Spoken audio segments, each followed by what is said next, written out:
સમગ્ર માનવ જગતને સૌપ્રથમ માનવતા અને કરુણાનો સંદેશ આપનાર મહાકારુણિક તથાગત ગૌતમ બુદ્ધના ચરણકમળમાં વંદનની સાથે મહામાનવ બોધિસત્વ સિમ્બોલ ઓફ નોલેજ ભારતીય સંવિધાનના નિર્માતા શોષિતો પીડિતો વંચિતોના ઉદ્ધારક તેમજ મહિલાઓના મુક્તિદાતા ડૉક્ટર બાબા સાહેબના ચરણકમળમાં વંદનની સાથે ભારત દેશમાં જન્મેલા તમામે તમામ બહુજન મહાનાયકો તેમજ બહુજન મહાનાયિકાઓના ચરણકમળમાં વંદનની સાથે અહીં મંચ પર બેઠેલા તમામે તમામ મહાનુભાવો તેમજ અહીં ઉપસ્થિત તમામે તમામ સન્માનીય વડીલો, માતાઓ, બહેનો, વિદ્યાર્થીઓ તેમજ યુવા શૈક્ષણિક મંચના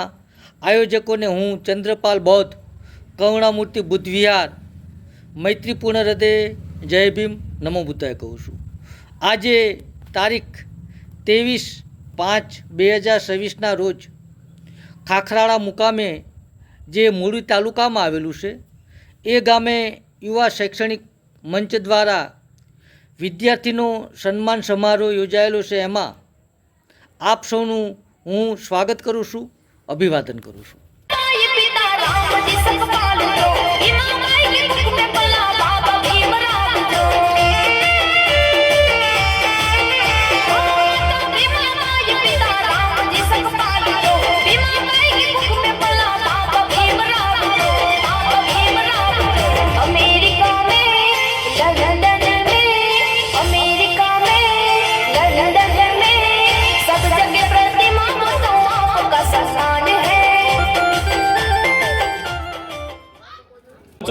મંચસ્થ બધા મહાનુભાવો છે, આપણે બધાના નામ લઈશું તો સમય આપણી પાસે થોડો છે. એમને વિનંતી કરું કે દીપ પ્રાગટ્ય માટે આવે. બાબા સાહેબની પ્રતિમા છે, આવો તમે આવો બધા. અને યુવા શૈક્ષણિક મંચના લોકો પણ સાથે જોડાય. આપણા જે યુવા શૈક્ષણિક મંચના લોકો છે એ બાબા સાહેબને અને બુદ્ધ ભગવાનને વંદના માટે જોડાય, એટલે કે દીપ પ્રાગટ્ય માટે જોડાય. અને ત્યારબાદ આપણે વંદના વગાડવાની છે. મિત્રો તમે પછી બુદ્ધ વંદના ચાલુ કરજો, હમણાં અત્યારે નહીં, ઘડીક છે. અત્યારે દીપ પ્રાગટ્ય થઈ રહ્યું છે. જોડો શૈક્ષણિક મંચના તમામ જે મંચ સરસ કામ કરી રહ્યું છે 10 ગામ સાથે મળીને, એટલે આપણે ખરેખર ધન્યવાદ, આનંદની લાગણી થાય કે આવું ગામના સાથે મળી અને ખૂબ સરસ રીતે આવો કાર્યક્રમ કરી રહ્યા છે. વિદ્યાર્થી સન્માન સમારંભ. ભગવાન બુદ્ધ અને ડૉક્ટર બાબા સાહેબ આંબેડકર એ પણ આપણા માટે ભગવાન જ છે, કે જેના થકી આપણે આજે આ સ્થિતિએ પહોંચ્યા છીએ.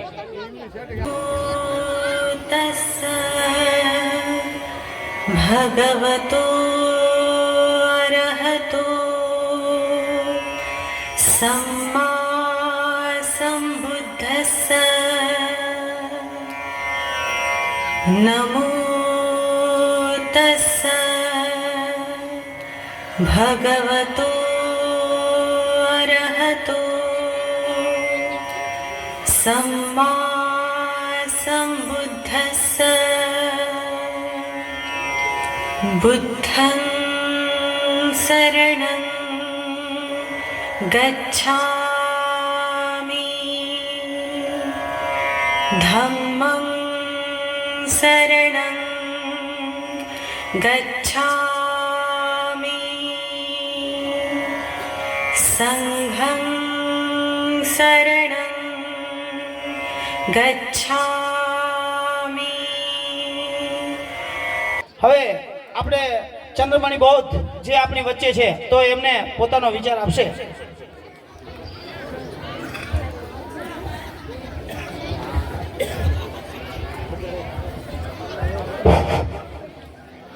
જય ભીમ, જય ભીમ.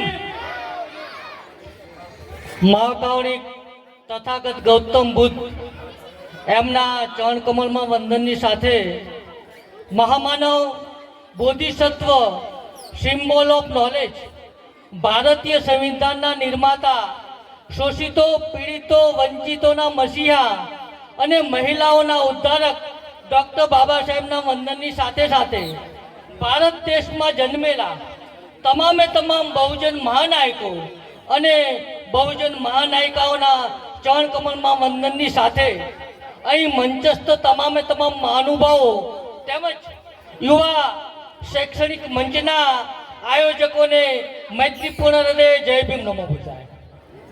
તો હું ભારતીય સંવિધાન વિશે થોડીક 5 મિનિટની વાત કરીશ, કારણ કે મહાન વક્તાઓ આપણી વચ્ચે ઉપસ્થિત છે એટલે વધુ સમય નહીં લઉં.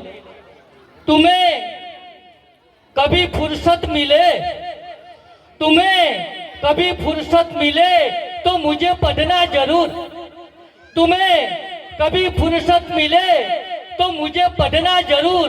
तुम्हारे बेशुमार, तुम्हारे बेहिसाब, तुम्हारे बेशुमार, तुम्हारे बेहिसाब उलझनों का मैं समाधान हूं, क्योंकि मैं भारत का संविधान हूं. અને એ ભારતના સંવિધાન માટે એ પહેલાના જે ફૂલે દંપતીએ મહાત્મા જ્યોતિબા ફૂલે અને માતા સાવિત્રી માતાએ હજારો વર્ષોથી જે સમાજ શિક્ષણથી વંચિત હતો અને શિક્ષણથી વંચિત હોવાના કારણે જે સમાજ સાથે માનવીય નહીં પરંતુ પશુ જેવું વ્યવહાર કરવામાં એમની સાથે આવતો, એમની સાથે પશુ કરતા પણ બદતર વ્યવહાર કરવામાં આવતો અને એ વખતે અંગ્રેજ સરકાર વખતે મહાત્મા જ્યોતિબા ફૂલે અને માતા સાવિત્રી માતાએ આપણા માટે શિક્ષણનો જે અધિકાર આપવા માટેની લડત આપી અને એ વખતે વિક્ટોરિયા એમનો પૌત્ર ડ્યુક્સ ઓફ કનોટ ભારત આવે છે અને ભારત આવે છે ત્યારે જ્યોતિબા ફૂલે એમની સમક્ષ આ દેશમાં હજારો વર્ષોથી જે સમાજ શિક્ષણથી વંચિત છે, જેના કારણે એમને પશુ માનવામાં આવતો, એના માટે શિક્ષણની વાત લઈને જાય છે તો એ બેનર લઈને જાય છે અને એક બેનરમાં એમણે એક વાક્ય લખેલું છે સાહેબે, અને એ વાક્યની હું શરૂઆત કરું છું. અને એ વાક્યમાં લખેલું હોય છે, રાણી વિક્ટોરિયાના પ્રપૌત્ર ડ્યુક્સ ઓફ કનોટને સંબોધીને એ બેનર લખેલું હોય છે, tell the your grandmother we are happy nation but 90 crore without education. Jay અને તું તારી દાદીમાને કહેજે કે ભારત એ સુખી રાષ્ટ્ર છે, પરંતુ અહીં 19 કરોડ કરતા વધુ લોકો શિક્ષણથી વંચિત છે અને એ વખતે આ દેશની વસ્તી 35 કરોડની નહોતી અને એટલા માટે એમણે શિક્ષણ થકી આ દેશમાં શૂદ્રોને, અતિશૂદ્રોને, અસ્પૃશ્યોને અને મહિલાઓને શિક્ષણ માટેની વ્યવસ્થા કરી અને ત્યારબાદ મહામાનવ બોધિસત્વ સિમ્બોલ ઓફ નોલેજ ડોક્ટર બાબા સાહેબે જગતનું જે સૌથી મોટું, સૌથી શ્રેષ્ઠ અને સૌથી ઉચ્ચ માનવીય મૂલ્ય સાથેનું જે બંધારણ બનાવ્યું, તો સંયુક્ત રાષ્ટ્ર સંઘના પ્રમુખ જે તે સમયે એન્ટોનિયો ગુટેરેસ હતા અને એમણે એ વખતે કહેલું જાહેર મંચ ઉપરથી कि मैंने दुनिया भर के संविधान पढ़े, मैंने दुनिया भर के संविधान पढ़े हैं, मगर जो भारत में डॉक्टर बाबा साहब ने लिखा है उसके टक्कर का मुझे दुनिया के किसी भी देश का संविधान नहीं लगा. और अगर दुनिया के सभी देश के लोग भारत में जो डॉक्टर बाबा साहब ने लिखा हुआ संविधान है वो अपने देश पे अपना ले, उस पे अमल करे, तो सिर्फ 5 साल में, मात्र 5 वर्ष में समग्र विश्व से, समग्र कायनात से अशिक्षा, बेरोजगारी, अत्याचार और आतंक हमेशा के लिए खत्म हो जाएगा.